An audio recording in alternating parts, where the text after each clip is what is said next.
Welcome to the Speculative Skald. I'm your host, Matt. Today I want to talk to you about how every story has been told.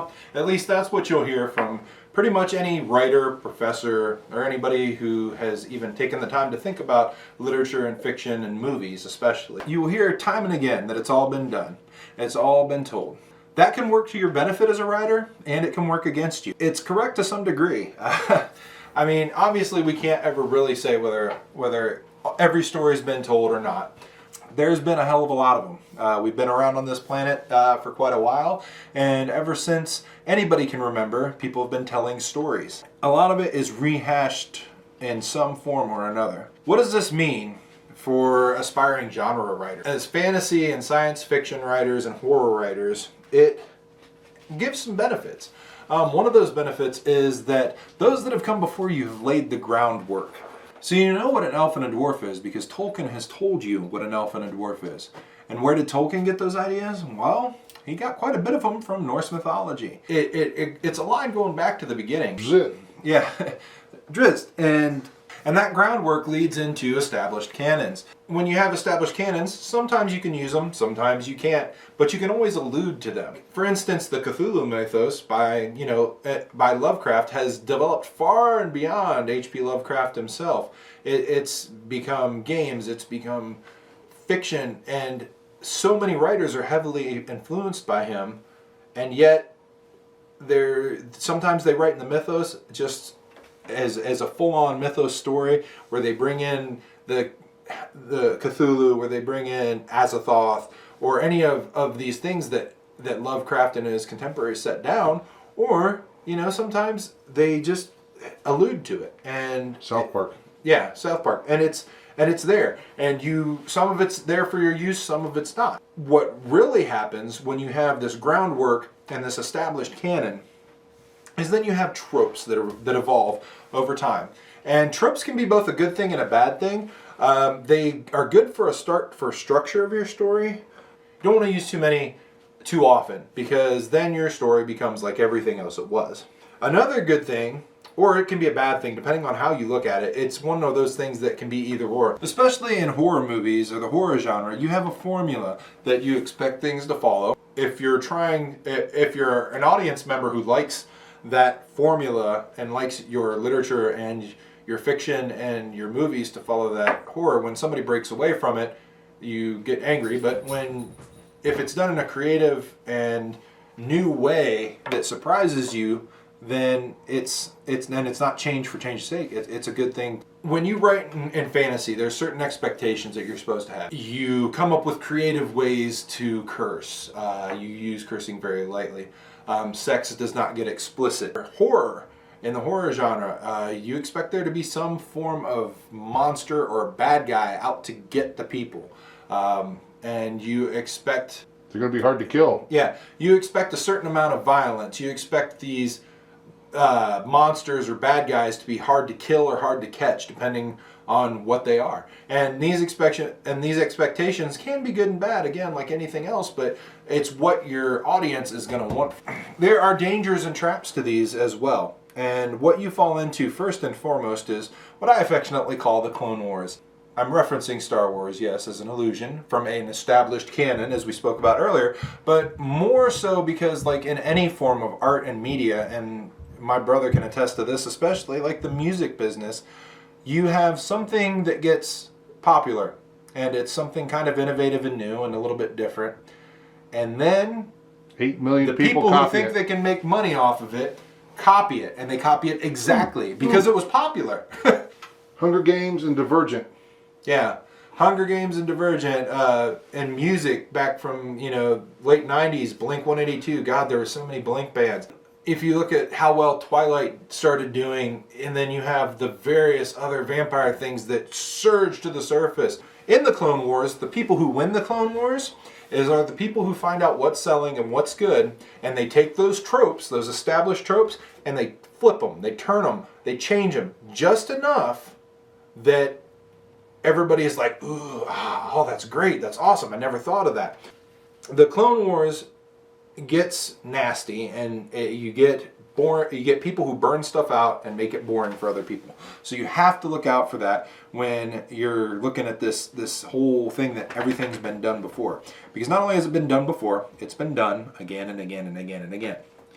For those of you that play any kind of MMO or anything like that, you can probably attest to this, that any science fiction or fantasy character you can think of is in that game, reestablished, reskinned. And there's a reason people love these characters. I can remember when I played World of Warcraft once upon a time, of entering a server and seeing at least 5 Drist characters recreated, and they were all some form of double curved sword wielding night elves. And and they all had variations on the name, 3Zs, 2Zs, 12Zs, 12Ts, whatever.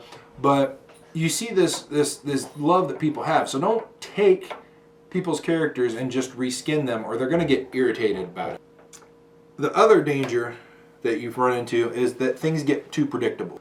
Especially in the horror genre, people like a certain amount of predictability. They want to know that the monster's hard to kill. They want to know that there's only going to be one survivor. When you get too predictable in literature, people put your books down. They stop reading them. You don't want to get that. That being said, we run into our next danger, which is the twist for twist's sake. And when you just start changing everything at the very end of a book just to be like, haha, you didn't see it coming, that pisses your readers off because they feel manipulated and they don't like that. If you twist just for twist's sake too, a lot of times your story isn't going to make sense. Your readers want to know the motivations behind your characters. Don't completely abandon those motivations and just to twist the ending and trick your reader.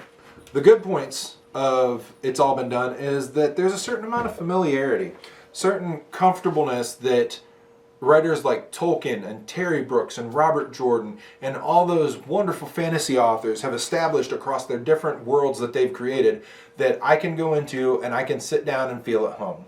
Because I know if I'm picking up a fantasy book, I can expect magic. I can expect non-human races that are intelligent but can still communicate with humans. I can expect the bad guys to be dangerous, but that there's usually going to be some type of hero or somebody to protect people against them. There's going to be certain amounts of things. I'm going to be comfortable with giant mushrooms or purple grass, things like that, things we don't see every day because it's been established. So you get a certain amount of familiarity with these, with things that don't exist in our world and things that couldn't exist in our world. And instead of going, whoa, that's just weird, we go, oh, cool. That goes right along with that familiarity is allusions. You can make allusions to other works, like I did with my clever little Clone Wars thing. But I said that, and immediately all of you knew I was talking about Star Wars. You have literary fiction, like in Rappaccini's Daughter. Hawthorne does allusions to Paradise Lost. He does allusions to Dante, he alludes to Dante several times. What those are like is those are like fiction Easter eggs, and they're fun. There's nothing better than like getting an illusion, because then you feel like super smart and better, and it's awesome, and it's a great feeling, and it's like a secret joke between you and the author and anybody else who actually gets it. And yet it doesn't detract from the story if you don't. It's just a good description. I've already been, again, off that established tropes have good points of an elf is an elf, a dwarf is a dwarf, a dragon is a dragon, and a goblin is a goblin. What do you do about this as a writer? It's all been done, so why write more? Well, you take that trope and you spin it. And I talked a little bit about this earlier.